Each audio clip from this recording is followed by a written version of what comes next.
Away from home, my grandma's condo became mine, but my brother sold it off. My attorney reviewed the deeds and replied, "Such a foolish lad." The next day, my brother called, boasting, but reality struck him deeply. "Barbara, you need to see this. Your brother just sold your property." Can you even imagine hearing those words? That call hit me like a ton of bricks, like a bucket of ice-cold water on a quiet Wednesday morning in Berlin. How could my own brother, my flesh and blood, betray Grandma's final wishes and steal my inheritance? What the hell had he done? I was sitting in my tiny apartment, coffee halfway to my lips, just trying to process what Douglas, my lawyer, had just said. "My name's Barbara, I'm 27, and for the last 3 years, I've been living this dream life as a graphic designer in Germany. I left Tampa right after college, desperate for something different, for a life that wasn't laid out for me. My parents were great about it, totally supportive. But my older brother, Tyler, he was 32, married with 2 kids, and he loved to position himself as the responsible one. He thought I was being totally irresponsible. What property? I finally managed to ask Douglas, setting my coffee down. My hand was shaking. "Your grandmother's condo in Tampa, Barbara," he said, his voice flat. "The one she left you in her will." My stomach just dropped. Grandma Eleanor. She passed away 6 months ago, and flying back for the funeral had been absolutely devastating.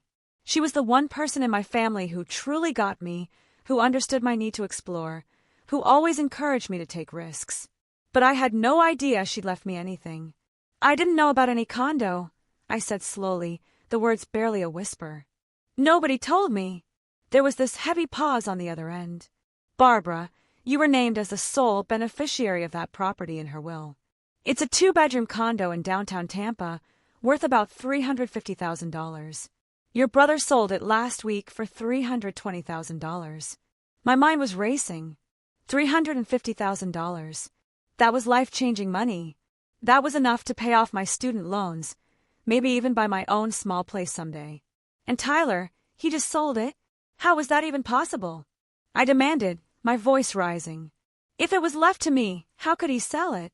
"That's what I'm trying to figure out," Douglas said, his voice careful, measured. "I received the probate documents yesterday, and something doesn't add up. I'm looking into it. But Barbara, I need you to not contact your brother yet.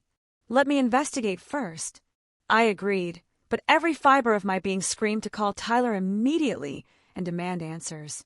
Instead, I just sat there, staring at the wall, trying to make sense of this nightmare. Grandma Eleanor had always been special to me. While my parents were busy with their restaurant, and Tyler was laser-focused on climbing the corporate ladder, Grandma was the one who sat with me for hours, poring over travel magazines, talking about all the places I wanted to see. She traveled extensively herself before she married my grandfather and settled down in Florida. When I told my family I was moving to Germany, Tyler had been the loudest critic. "You're throwing away your future," he'd lectured at a family dinner. "What kind of career can you build over there? You're being selfish, leaving Mom and Dad to handle everything here." My parents, though, had been more supportive. I knew they wished I'd stay closer, but Grandma Eleanor had pulled me aside before I left, squeezing my hand. "Go," she'd whispered. "See the world while you're young. Don't let anyone make you feel guilty for wanting more." Now, sitting in Berlin with the gray morning light filtering through my windows, a wave of sadness washed over me. I'd never get to thank her properly. And somehow, Tyler had taken away the very gift she tried to leave me. My phone buzzed. It was a message from my mom. Tyler said he finally got Grandma's condo sold. Such a relief to have that handled. "Hope you're doing well in Germany, sweetie." I stared at the message, a cold fury building in my chest. My mom didn't know. She thought the condo had belonged to Tyler, that he was just handling family business. She had no idea what Grandma had actually wanted. I typed back a neutral response, my fingers tight on the phone. "Glad it worked out. Talk soon." Then I called Douglas back. "I need to know everything," I said, my voice tight. "How did this happen?" "I'm working on it," he assured me. "I've requested copies of all the sale documents. If your brother forged anything or misrepresented ownership, we'll find out. Just give me a few days." Those few days felt like an eternity. I went through the motions at work, designing promotional materials, but my mind was thousands of miles away. I kept thinking about Grandma Eleanor, about the last time I'd seen her before she got sick. She'd seemed frail but happy, telling me stories about her trip to Morocco in the 60s. "You remind me of who I used to be," she'd said, patting my hand. "Promise me you'll keep exploring, Barbara. Don't let life make you small." I promised. And now I was learning she tried to give me the means to keep that promise. Growing up, Tyler and I were never close. The 5-year age gap meant we were in different stages, and our personalities were polar opposites. He was calculated, ambitious, obsessed with appearances. I was creative, spontaneous, more interested in experiences than material success. Our relationship only got worse after I moved to Germany. Tyler made comments at every family video call about how I was wasting my potential or running away from real life. My parents tried to keep the peace, but they were definitely caught in the middle. Tyler had a way of always positioning himself as the golden child, the one who stayed close to home and took care of everything. When Grandma Eleanor got sick, I flew back immediately. Tyler seemed annoyed by my presence, as if I was intruding on his territory. He'd appointed himself as her primary caretaker, managing her medical decisions and finances. At the time, I'd been grateful. I was dealing with my own grief and jet lag. It just seemed easier to let him handle the practical stuff.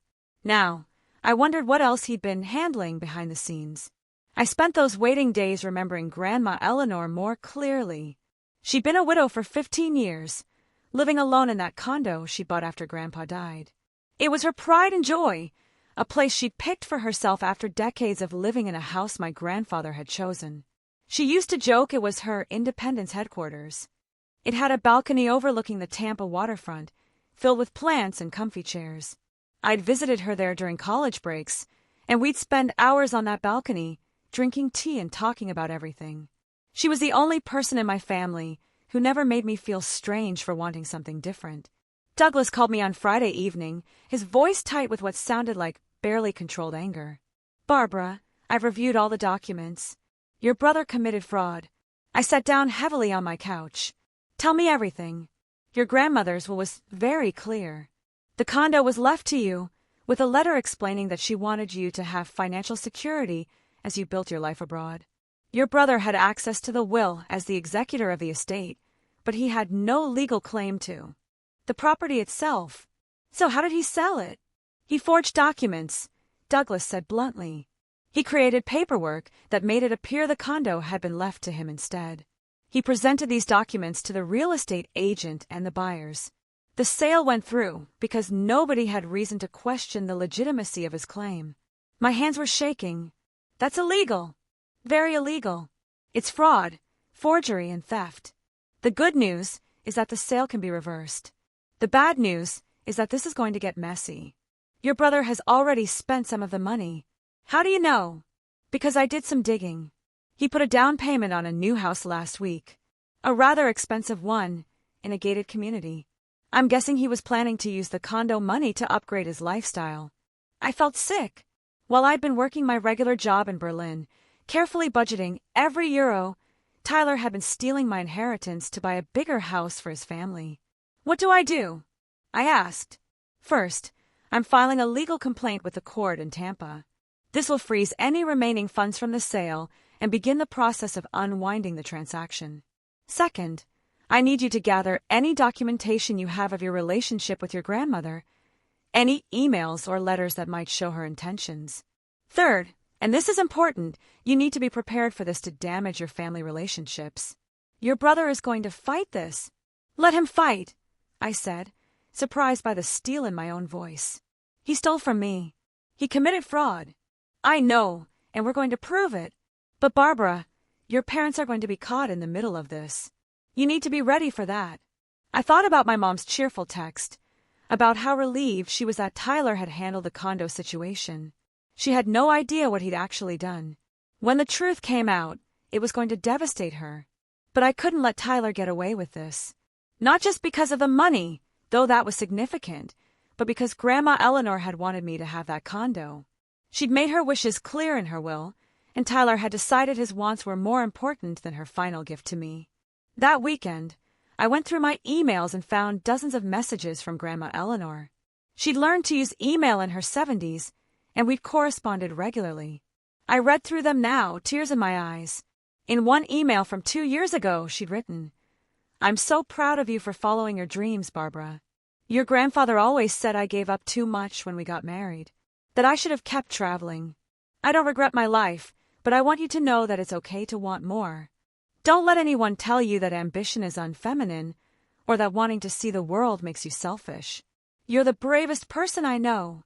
In another, from just 8 months before she died, "I've been thinking about my will lately.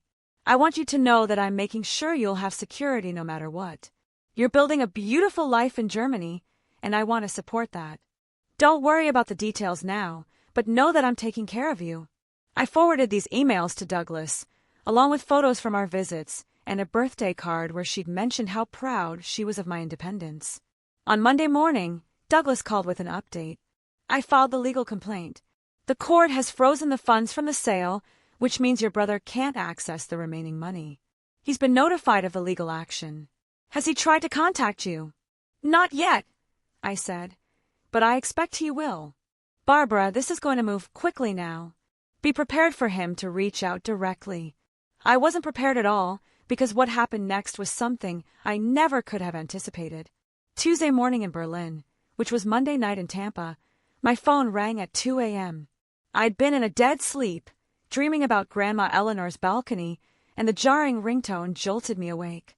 It was Tyler. I stared at the screen for a moment, my heart pounding. Part of me wanted to let it go to voicemail, but I knew I had to face this eventually. I answered, "Barbara!" Tyler's voice was jovial, almost manic. "I've been trying to reach you. Listen, I have amazing news."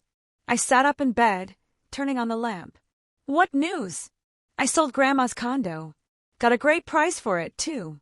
And here's the best part. I'm going to give you $10,000 from the sale. You know, since you flew back for the funeral and everything, I figured you could use a little boost over there in Germany." I was speechless. He was actually bragging about it.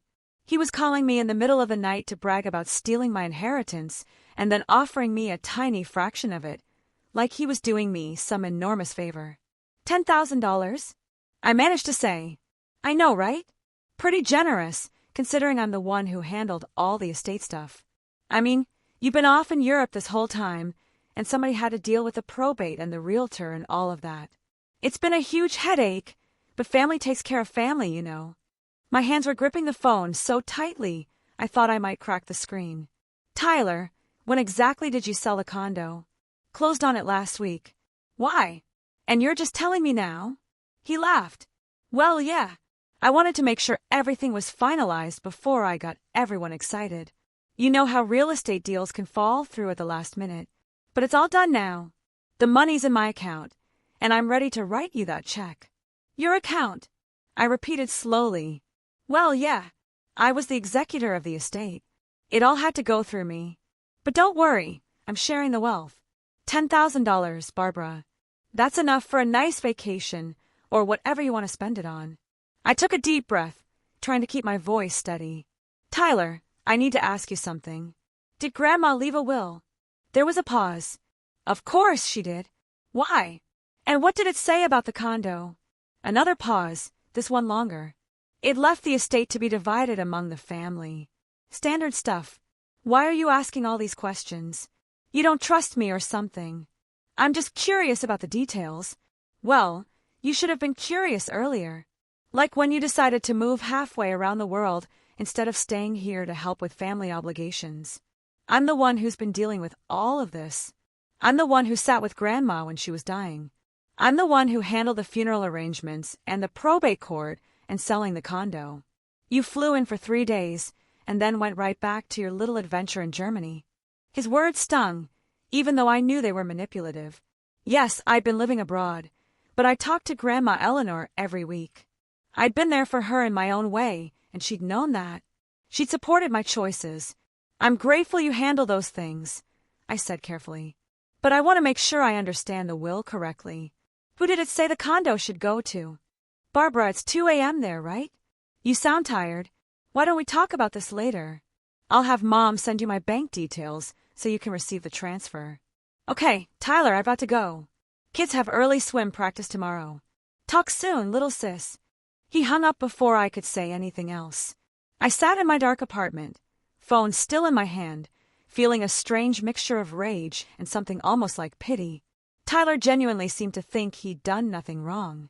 Or maybe he knew exactly what he'd done and was hoping I'd be too grateful for the $10,000 to ask questions. Either way, he just made a crucial mistake. He called me to brag about the sale, which meant he had no idea that Douglas had already filed the legal complaint. He didn't know that the funds were frozen or that the court was investigating the forged documents. He thought he'd gotten away with it. I called Douglas immediately despite the early hour. He answered on the second ring, sounding wide awake. He just called me, I said without preamble. Tyler just called to tell me about the sale. He offered me $10,000, like he was doing me a favor. Douglas was quiet for a moment. Did he say anything about the will or the ownership? He lied. He said the estate was supposed to be divided among the family. He made it sound like he was being generous by giving me anything at all. That's good, Douglas said. Good. It establishes that he's knowingly misrepresenting the terms of the will. Record any future conversations you have with him if you can. Everything he says could be useful in court. I felt a small surge of satisfaction. So what happens now? Now he's going to find out that the funds are frozen. His bank will notify him, probably sometime today, and then he's going to realize that someone has challenged the sale. My guess is he'll figure out it was you pretty quickly. And then what? Then things are going to get very unpleasant. Your brother is going to panic. He's going to try to spin a narrative to your family to make you look like the villain. He's going to claim this is all a misunderstanding or that you're being greedy. Be prepared for that. I thought about my parents, about how this was going to tear our family apart. But I also thought about Grandma Eleanor, about her final wish being ignored and violated by her own grandson. I'm prepared, I said. Let him try to spin whatever story he wants. We have the truth on our side. That's my girl, Douglas said approvingly. Now try to get some sleep. Tomorrow is going to be a big day. But I didn't sleep. I lay awake until dawn, watching the skylight over Berlin, thinking about Grandma Eleanor's balcony in Tampa, and wondering what she would say if she could see what was happening now. I had a feeling she'd tell me to fight, and that's exactly what I was going to do. The call came 36 hours later. I was at work, sitting in a conference room with my team, reviewing designs for a new restaurant chain campaign, when my phone started buzzing insistently in my pocket. I glanced at the screen, Tyler. Then my mom. Then Tyler again. Then a number I didn't recognize from Florida. I excused myself and stepped into the hallway, my stomach churning. This was it. He'd found out. I answered Tyler's call. Hello. What the hell did you do? His voice was shaking with rage. What the hell did you do, Barbara? I don't know what you're talking about, I said calmly, though my heart was hammering. Don't play stupid with me. The bank froze the money from the condo sale. They said there's a legal complaint filed against me. Did you do this? Tyler, I think we need to talk about Grandma's will. There's nothing to talk about. That condo was part of the estate, and I handled the estate. You have no right to interfere with this. No right. The condo was left to me, I said quietly. Grandma's will specifically left it to me. Not to you, not to the estate. To me. There was a long silence. When he spoke again, his voice had changed, become calculating. That's not true. I saw the will. I was the executor. It was left to the family. No, Tyler. It was left to me. And you know it was, because you're the one who forged the documents to make it look like it was yours. I didn't forge anything. This is insane. You've been gone for 3 years, and now you suddenly show up making accusations. You have no idea what you're talking about. I have a lawyer, Tyler. He's seen the real will. He's seen the documents you filed with the real estate sale. They don't match. You committed fraud. I heard him breathing heavily on the other end. You're out of your mind. Mom and Dad are going to hear about this. They're going to know what you're doing. Trying to steal from your own family. I'm not stealing anything. I'm taking back what Grandma wanted me to have. She wanted you to have it. He laughed bitterly. You were her little favorite, weren't you? Always running off to have your adventures while the rest of us actually took care of responsibilities.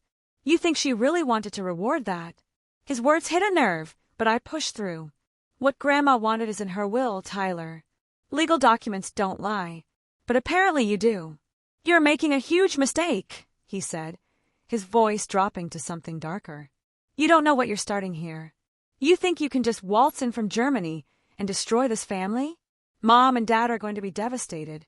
Your niece and nephew are going to grow up knowing their aunt tore the family apart over money. Is that what you want? I want what Grandma wanted, I said. That's all I've ever wanted. He hung up without another word. I stood in the hallway of my office building, my hands shaking. My coworker, Jana, poked her head out of the conference room. Everything okay?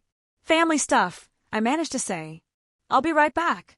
I went to the bathroom and splashed cold water on my face. This was really happening. I just accused my brother of fraud to his face. There was no going back now. My phone buzzed again. This time it was my mom, and I knew I couldn't avoid this conversation. I answered, Barbara. Honey, what's going on? My mom's voice was confused, worried.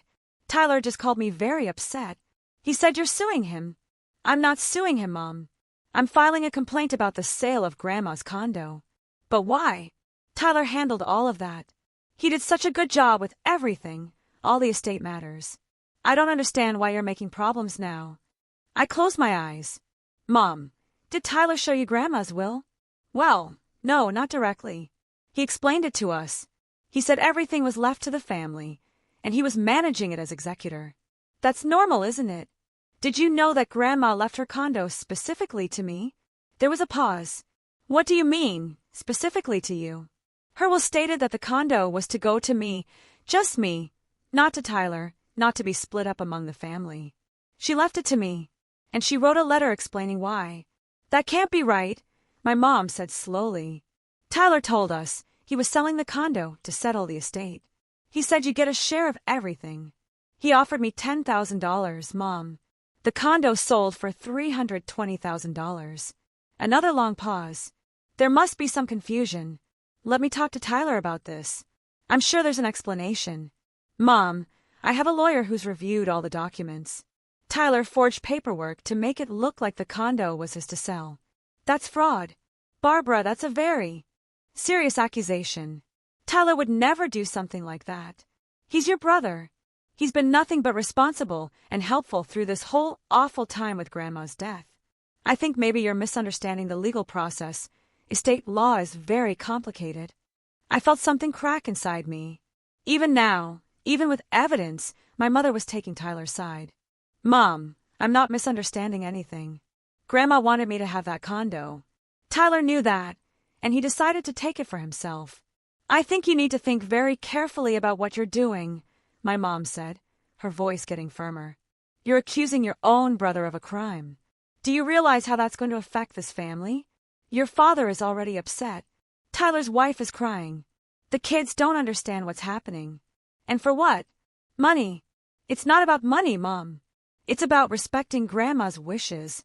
Grandma would be heartbroken to see her grandchildren fighting like this. She loved both of you. Yes, she did. And she left me that condo because she wanted to support my life in Germany. She told me so in emails. I have proof. I need to go, my mom said abruptly. Your father and I need to talk about this. But Barbara, I hope you'll reconsider what you're doing. Family is more important than property. She hung up before I could respond. I stood there in the bathroom, staring at my reflection in the mirror. My face was flushed, my eyes bright with unshed tears. This was what Douglas had warned me about. Tyler was already spinning his narrative, painting me as the greedy sister who'd abandoned the family and was now swooping in to steal from them. But I couldn't back down. Not when I knew the truth. Over the next week, things escalated in ways I hadn't anticipated. Tyler hired his own lawyer, who sent Douglas a letter claiming that I was harassing Tyler and making false accusations.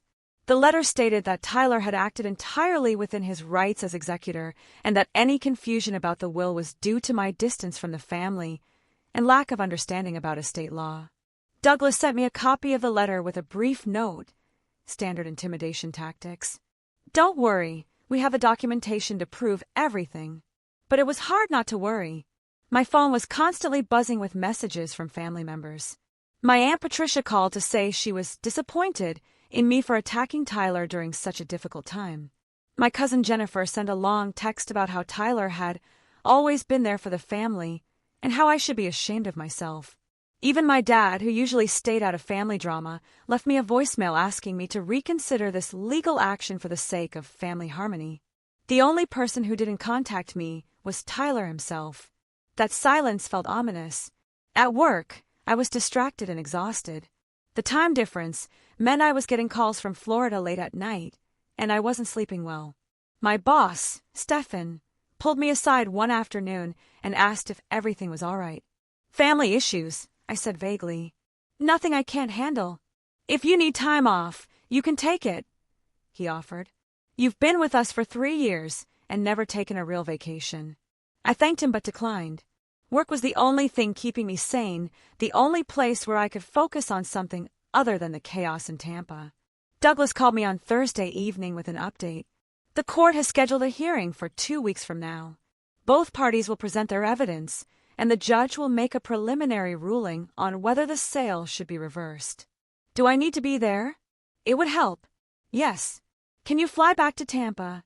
I thought about my job, my apartment, my life in Berlin. Flying back to the States for a court hearing felt surreal, like I was being pulled back into a world I'd tried to leave behind. But this was about Grandma Eleanor. This was about justice. "I'll be there," I said. That weekend, I bought a plane ticket for the following Thursday. I'd stay with a college friend who lived in Tampa, avoiding my parents' house entirely. I wasn't ready to face them in person, not when they were still taking Tyler's side. On Monday, something unexpected happened. I received an email from someone named Patricia Williams, the woman who bought Grandma's condo from Tyler. The subject line read, "Questions about the property purchase." I opened it with trembling hands. "Dear Miss Barbara," it read, "my husband and I purchased a condominium from your brother Tyler 2 weeks ago. We have recently been informed by our attorney that there may be legal issues with the sale. We are very concerned about this situation, as we sold our previous home to purchase this property and have already moved in with our children. We were under the impression that your brother was the rightful owner of the condominium. He presented all the necessary documentation, and our attorney reviewed everything before we proceeded with the purchase. We had no reason to believe anything was improper. Could you please contact me to discuss the situation? We are innocent parties in whatever dispute exists between you and your brother, and we are now facing the possibility of losing our home. Sincerely, Patricia Williams." I felt a wave of guilt and sympathy. These people had been caught in the middle of Tyler's fraud. They bought the condo in good faith, believing Tyler had the right to sell it. Now their lives were being turned upside down because of his lies. I forwarded the email to Douglas immediately. He called me within the hour. "This is actually good for our case," he said. "It shows that Tyler deceived not just you, but also the buyers. They are going to be witnesses to his misrepresentation. But what happens to them? Do they lose the condo? The sale will be voided, yes. They'll get their money back from the escrowed funds. They won't lose anything financially, though they will need to find another place to live. It's unfortunate, but they're victims of Tyler's fraud, just like you are." I wrote back to Patricia, expressing my sympathy and explaining that I hadn't known about the sale until after it happened. I offered to connect her with Douglas so she could understand her legal options. She responded gratefully, saying she appreciated my kindness during what was clearly a difficult situation for everyone. The contrast between Patricia's gracious response and my own family's hostility was striking. Strangers were treating me with more respect than my own brother and parents. On Tuesday, I received a Facebook message from Tyler's wife, Jennifer. I'd always gotten along reasonably well with Jennifer, though we'd never been particularly close. Her message surprised me. "Barbara, I need to talk to you privately.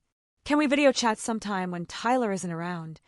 I agreed, and we set up a call for Wednesday evening, which would be Wednesday afternoon in Tampa. When Jennifer's face appeared on my screen, I was shocked by what I saw. She looked exhausted, her eyes red-rimmed like she'd been crying. Her normally neat hair was pulled back in a messy ponytail, and she wasn't wearing makeup. "Thank you for talking to me," she said quietly. "I'm sorry you're caught in the middle of this," I said honestly. She shook her head. "Barbara, I need to ask you something, and I need you to be completely honest with me. Did your grandmother really leave that condo to you?" "Yes," I said. "I have a copy of her will. It's very clear." Jennifer closed her eyes for a long moment. "I was afraid of that," Tyler told me the condo was his to sell. He said it was part of the estate he was managing as executor, but some things he said didn't add up. And when you filed that legal complaint, I started asking more questions. He got really defensive, really angry. That's not like him. Or at least I didn't think it was like him. She paused, looking away from the camera. Barbara, we're in trouble. Real trouble. Tyler used most of that money for a down payment on a new house. A much bigger house than we can actually afford. He told me it was fine because he'd invested well and had the money. But if the sale gets reversed and we have to give the money back, we don't have it. It's already tied up in this new property. My stomach sank. Jennifer, I'm sorry, but I can't just let this go. Grandma wanted me to have that condo. Tyler had no right to sell it. I know, she said, and tears started rolling down her cheeks. I know, and I don't blame you. I'm not calling to ask you to drop the complaint. I'm calling because I think Tyler needs to face consequences for what he did. And I think I need to face the reality of who I married. Jennifer's confession opened a floodgate. Over the next hour, she told me things about Tyler that I'd never known, or perhaps had chosen not to see. She described a pattern of small deceptions over the years, each one rationalized away as protecting the family or making smart financial decisions. He'd taken money from his parents without telling her, claiming it was a loan they'd offered when actually he'd asked for it. He'd lied on loan applications, inflating his income. He convinced her to put their house solely in his name for tax purposes that she later realized didn't make sense. I've been making excuses for him, she said, wiping her eyes, telling myself that he's just ambitious, that he's trying to provide for us. But this thing with your grandmother's condo, it's different. It's not a gray area. It's clear-cut fraud, and he did it to his own sister. What are you going to do? I asked gently. I don't know yet. I need to protect my kids. They can't grow up thinking this kind of behavior is acceptable. But Barbara, I want you to know that if your lawyer needs me to testify about anything Tyler said regarding the condo, I'll do it. I'll tell the truth. After we hung up, I sat in my apartment feeling a strange mix of vindication and sadness. I'd been right about Tyler's fraud, but learning the full extent of his deception, seeing how it affected Jennifer and their children, made me feel sick. This wasn't just about money anymore. It was about Tyler's entire character, about lies that had been building for years. Douglas called me the next morning with news. Tyler's lawyer wants to negotiate a settlement. They're proposing that Tyler pay you $150,000 to drop the complaint and let the sale stand. Absolutely not, I said immediately. That condo is worth more than that. And it's not about the money anyway. It's about what Grandma wanted. I told him you'd say that. But Barbara, I want you to understand what rejecting the settlement means. It means going to court. It means your entire family will be forced to take sides publicly. Tyler's lawyer is threatening to make this very ugly. They're planning to argue that your grandmother was mentally incompetent when she wrote the will, that you manipulated her. I felt anger surge through me. That's disgusting. Grandma was completely lucid. We have years of emails proving that. I know, and we'll present all of that evidence. But they're going to try. They're going to put your relationship with your grandmother under a microscope. They're going to make you defend every conversation, every visit, every gift she ever gave you. It's going to be emotionally brutal. Let them try, I said firmly. Grandma deserves better than having her final wishes ignored because Tyler wanted a bigger house. All right, Douglas said. Then we go to trial. I'll inform Tyler's lawyer that we're rejecting the settlement offer. The hearing was set for Monday. I flew out of Berlin on Thursday, the long flight giving me too much time to think about everything that had happened. I'd left Tampa 3 years ago, looking for adventure and independence. Now I was returning to fight for something my grandmother had tried to give me, something my own brother had stolen. My college friend Melanie picked me up from the airport. She'd been following the situation through my sporadic text updates, and she hugged me tight when she saw me. I can't believe Tyler did this, she said as we drove toward her apartment. I mean, I always thought he was kind of pretentious, but actual fraud? That's next level. I know, I said tiredly. I keep waiting to wake up and find out this was all a misunderstanding. But it just keeps getting worse. That weekend, Melanie tried to keep me distracted with movies and cooking projects, but my mind kept drifting to the upcoming hearing. Douglas sent me an email Saturday night with our strategy outlined. We'd present the original will, the forged documents Tyler had filed, and testimony from Jennifer about Tyler's statements regarding the sale. We'd also bring in the buyers, Patricia and her husband, to demonstrate how Tyler had deceived multiple parties. Sunday evening, Douglas called with unexpected news. Barbara, Tyler's lawyer, contacted me an hour ago with a new settlement offer. They want to reverse the sale entirely and transfer the condo to you. Tyler will handle all the logistics and costs associated with unwinding the transaction. I was stunned. Why the sudden change? My guess. Jennifer talked to him. She must have made it clear that she wasn't going to support his version of events. Without her backing his story, his entire defense falls apart. His lawyer probably told him he was going to lose badly in court. And this way, he avoids a fraud conviction. What about the buyers? Patricia and her family. They'll get their money back and be released from the purchase. Tyler will have to cover any losses they incurred in the process, including moving costs and temporary housing. It's going to cost him significantly, but it's better than a criminal record. I thought about it for a long moment. And if I accept the settlement, what happens to Tyler? Does he face any consequences? Douglas was quiet. Legally, if you accept and sign a non-disclosure agreement, the fraud charges would likely be dropped. He'd walk away with his reputation damaged in the family, but no criminal record. Financially, he'd lose whatever he'd already spent from the sale, plus the costs of reversing everything. But he wouldn't face jail time. And if I don't accept, then we go to court tomorrow. We present all our evidence. Tyler would almost certainly be convicted of fraud. He'd face possible jail time, definitely a criminal record. His career would be destroyed. His marriage might not survive it, but you'd have absolute vindication. I stood at Melanie's window, looking out at the Tampa skyline, thinking about Grandma Eleanor. What would she want me to do? Would she want me to destroy Tyler's life? Or would she want me to take what was rightfully mine and move forward?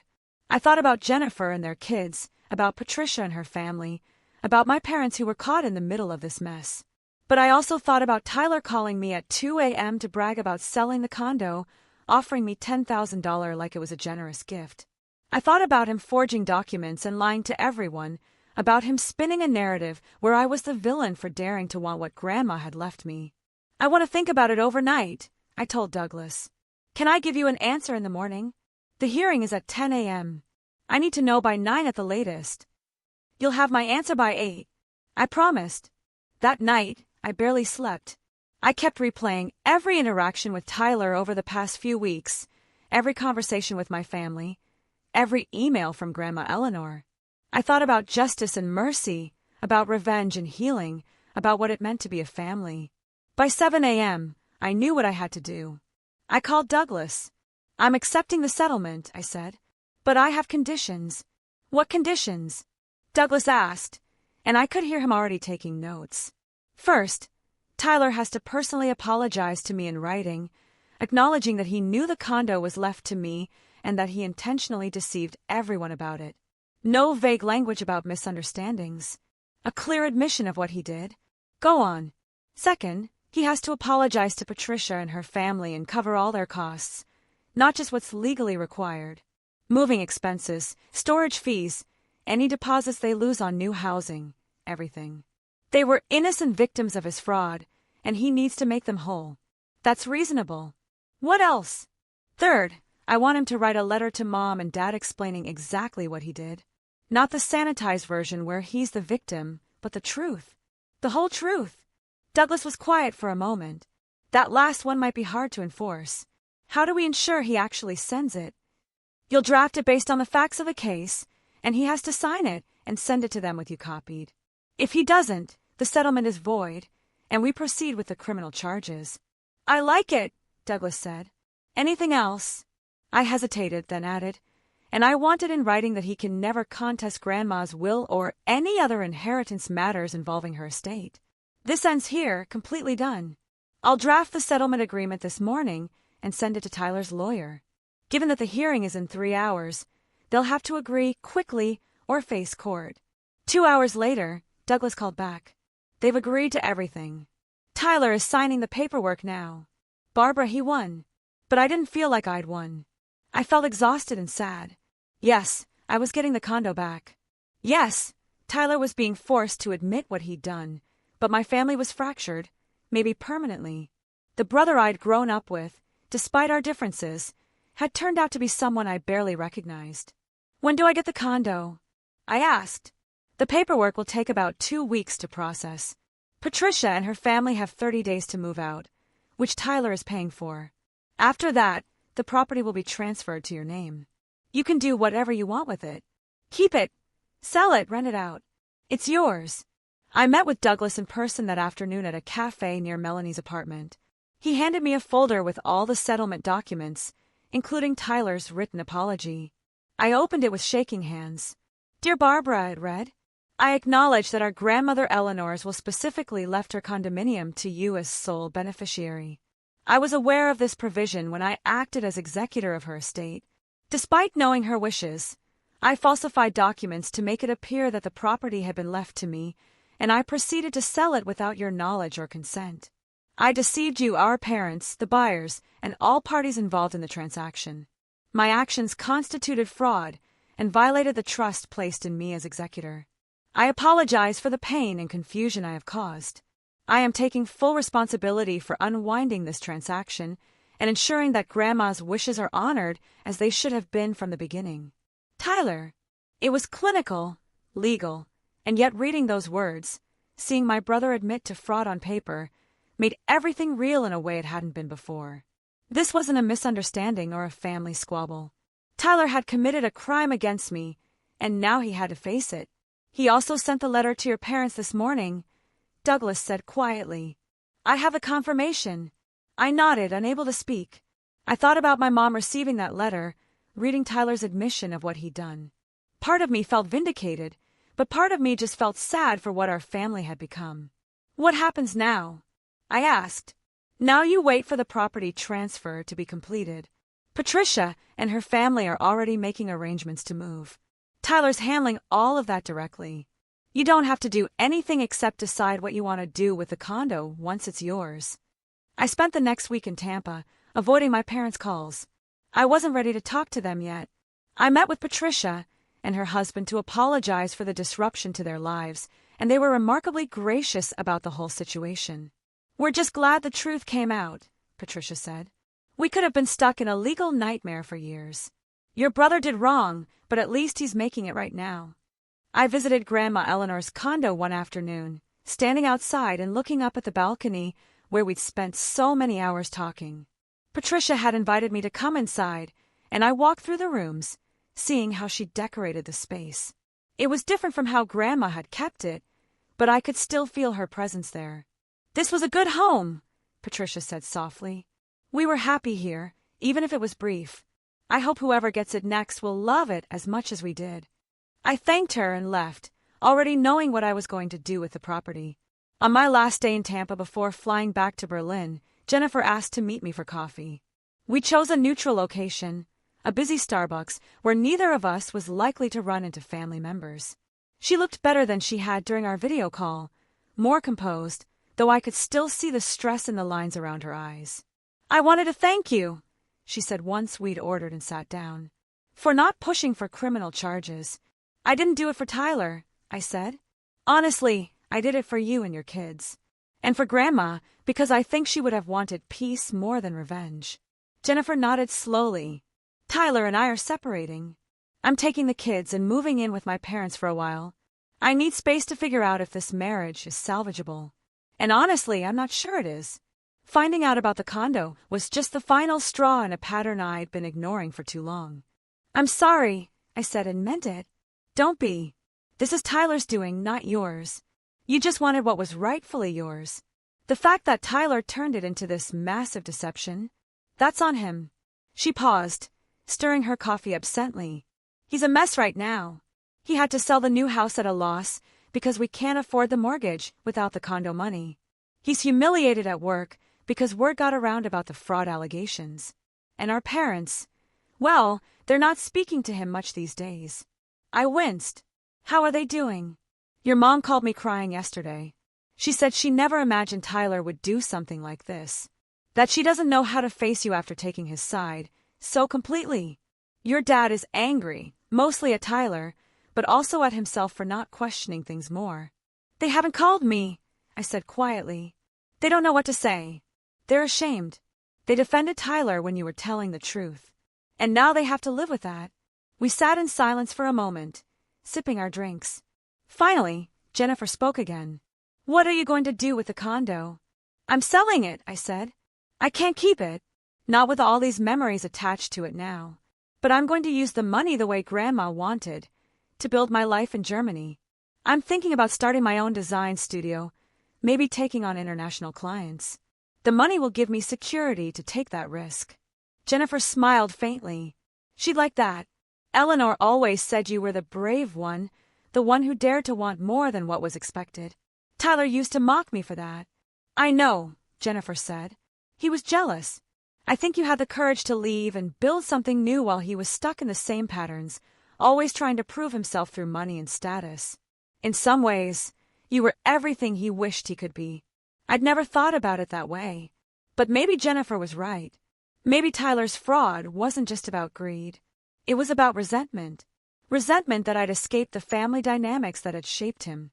That I'd found freedom he couldn't imagine for himself. Before we parted, Jennifer hugged me tightly. I hope someday we can all be family again. Not the dysfunctional family we were, but something healthier, something honest. Maybe, I said.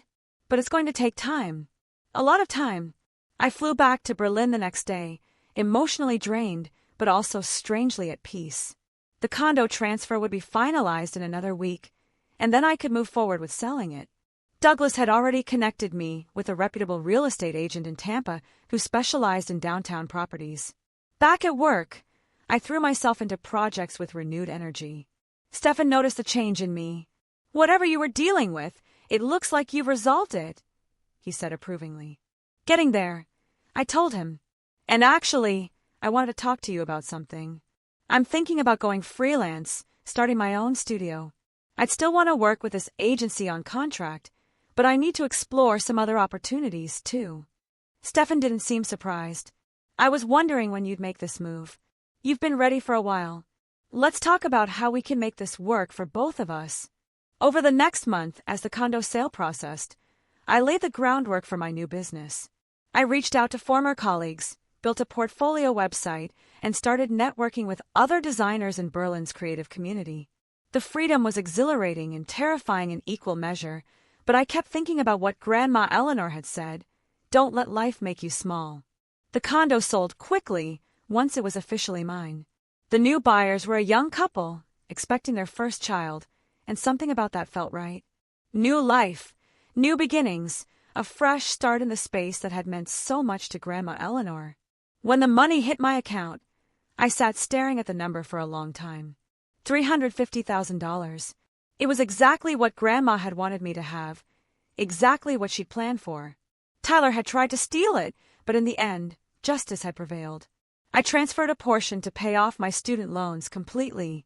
Another chunk went into a business account for my new studio. The rest I invested carefully, creating a financial cushion that would let me take creative risks without worrying about survival. 3 months after returning to Berlin, I received an unexpected email from my mother. The subject line simply said, "I'm sorry." I opened it with trembling hands. "Dear Barbara," it read, "I've started this email 100 times and deleted it just as many. I don't know how to express how sorry I am for not believing you, for taking Tyler's side without question, for making you feel like you were the problem when you were just fighting for what was right. Your father and I have done a lot of soul-searching these past months. We've had to confront some hard truths about our family, about the ways we treated you differently than Tyler, about how we enabled his worst behaviors while dismissing your legitimate concerns. There's no excuse for what we did. You deserved our support and our trust, and we failed you. Tyler's fraud wasn't just a betrayal of you. It was a betrayal of your grandmother's wishes. And that makes it even worse.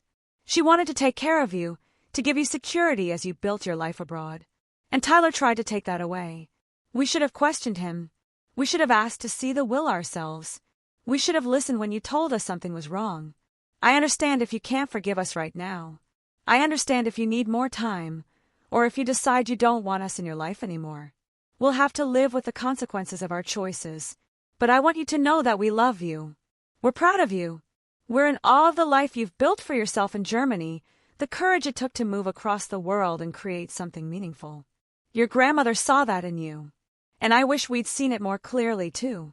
If you're ever ready to talk, we'll be here. With love and regret, Mom.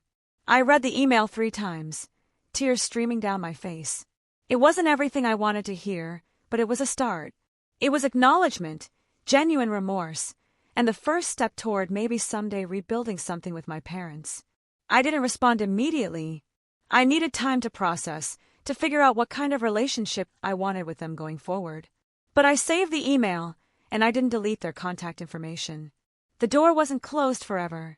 My new design studio launched in November, 6 months after the whole condo situation began. I called it Eleanor Creative, a tribute to my grandmother and the gift that had made it possible. My first client was a boutique hotel chain in Austria, followed by a sustainable fashion brand in Copenhagen. The work was challenging and fulfilling in ways my previous job had never been. I hired an assistant, a talented young designer named Petra, who reminded me a bit of myself at her age. Hungry to prove herself and full of creative ideas, we worked well together, and slowly my little studio grew. On what would have been Grandma Eleanor's 85th birthday, I took a day off and went to a park near my apartment. I brought a thermos of tea and sat on a bench, thinking about her balcony in Tampa, about all our conversations, about the life she'd lived and the legacy she'd left behind. "Thank you," I whispered to the wind. "Thank you for seeing me, for believing in me, for giving me the chance to build something real. I won't waste it." A few weeks before Christmas, I received a package from Florida. Inside was a small box with a note from my mother. "This was your grandmother's. She would want you to have it." I opened the box and found Grandma Eleanor's watch, the delicate silver one she'd worn every day. On the back was an engraving I'd never noticed before. "The world is waiting." I put the watch on immediately, feeling the weight of it on my wrist, the history it carried. It was a reminder of where I'd come from and where I was going. Tyler never contacted me directly. Through Jennifer, who I stayed in occasional touch with, I learned that he'd taken a lower-paying job after losing his position at the insurance company. The fraud allegations, even though charges were never filed, had damaged his reputation in the industry. He and Jennifer were officially divorced, sharing custody of their kids. He'd moved into a modest apartment and was by all accounts struggling to rebuild his life. I didn't take pleasure in his downfall, but I didn't feel guilty about it either. Tyler had made his choices, and those choices had consequences. He tried to steal from his own sister, to violate his grandmother's final wishes, and he'd gotten caught. The fact that he was facing repercussions wasn't my doing, it was his. My relationship with my parents slowly, tentatively, began to heal. We video called occasionally, brief conversations that were awkward at first, but gradually became easier. They'd never fully understand my life in Berlin, but they were trying. That was something. 1 year after Grandma Eleanor's death, I returned to Tampa for a memorial gathering organized by some of her old friends. My parents were there, and we hugged stiffly but genuinely. Tyler wasn't invited, which everyone understood. After the memorial, my mom pulled me aside. "I wanted you to know that your grandmother left me a letter to give you if anything ever happened with the condo." She must have suspected Tyler might try something. She wrote it 6 months before she died. My mom handed me an envelope, yellowed and sealed. I opened it with shaking hands. "My dearest Barbara," it read in Grandma's familiar handwriting. "If you're reading this, it means something has gone wrong with my estate plans. I wanted you to have the condo because you're the one who understands what freedom means, what it costs to build a life on your own terms. Don't let anyone make you feel guilty for wanting it. Don't let family obligation override what you know is right. You've always been stronger than you realize, braver than anyone gives you credit for. Stand up for yourself. Fight for what's yours, and remember that I'm proud of you every single day. All my love, Grandma Eleanor." I folded the letter carefully and tucked it into my purse. My vision blurred with tears. Even from beyond the grave, Grandma Eleanor had known. She'd known Tyler might try something, and she'd left me this message of encouragement and support. "Thank you for giving this to me," I told my mom. She nodded, her own eyes red. "She was right about you. You're stronger than any of us realized." Tyler's life never fully recovered from the scandal. The legal settlement was public record, and word spread through Tampa's professional circles about what he'd done. His career in insurance was effectively over, and he ended up taking a job in retail management, earning a fraction of what he'd made before. His relationship with his children suffered as they grew old enough to understand what had happened.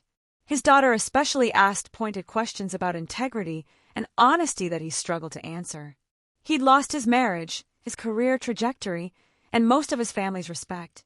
The brother who had always positioned himself as the responsible one, the successful one, had been revealed as a fraud and a thief. That reputation would follow him for the rest of his life. 2 years after everything happened, I stood on a rooftop terrace in Berlin at a launch party for a major project my studio had completed. I was wearing Grandma Eleanor's watch and a dress I bought without worrying about the price tag. My business was thriving. My life was full of creative challenges and genuine friendships. And I finally felt like I'd built something that was truly mine. Looking back on the whole ordeal with Tyler and the condo, I realized something important. Grandma Eleanor's real gift wasn't just the property or the money. It was the lesson that I was worth fighting for. That my dreams and my future mattered enough to stand up and defend them, even against family. Tyler had tried to take that from me, but instead, he'd helped me discover a strength I hadn't known I possessed. And that, in the end, was worth more than any inheritance. Have you ever had to fight for what was rightfully yours, even when it meant going against people you loved? Or perhaps, have you ever seen someone face the true consequences of their actions? I'd really love to hear your stories, or just what you think about mine in the comments below.